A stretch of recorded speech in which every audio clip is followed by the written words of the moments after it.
और ब्रेक के बाद एक बार फिर खबरों की शुरुआत करते हैं। बड़ी खबर का रुख करेंगे। आज से शुरू होगा संसद का शीतकालीन सत्र। शीतकालीन सत्र से संसद में 10 बिल पेश होंगे और एसआईआर के मुद्दे पर सरकार को विपक्ष घेर सकता है। बीएलओ की मौत के मुद्दे पर भी हंगामे के आसार हैं।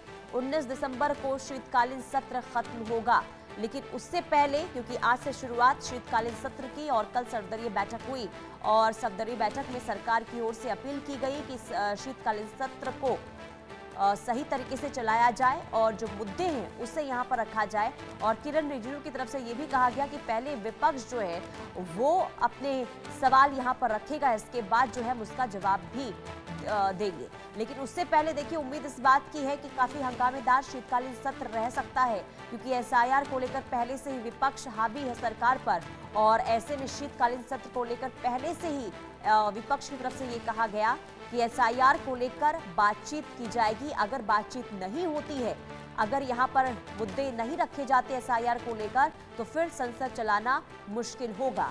एसआईआर के मुद्दे को लेकर विपक्ष तैयार है सरकार को घेरने के लिए और इसी के साथ ही बीएलओ की मौत को लेकर भी सवाल उठाए जा सकते हैं विपक्ष की तरफ से। तो आज से शीतकालीन सत्र की शुरुआत और 19 दिसंबर तक शीतकालीन सत्र जो चलेगा, लेकिन इस अंतराल में उम्मीद इस बात को लेकर है कि जो विपक्ष है वो कई ऐसे मुद्दे, खास करके एसआईआर, बीएलओ की मौत का मामला, इसे लेकर सरकार को घेरने की पूरी तैयारी विपक्ष की तरफ से कर ली गई है।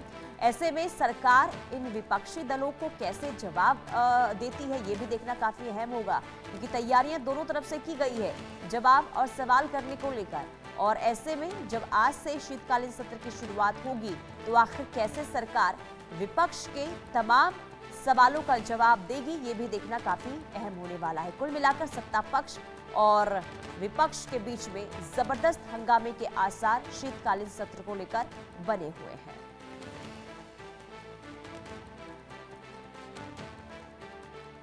आगे बढ़ते हैं। इधर दितवाहा के कारण तमिलनाडु में भारी बारिश। दितवाहा ने तमिलनाडु में 3 लोगों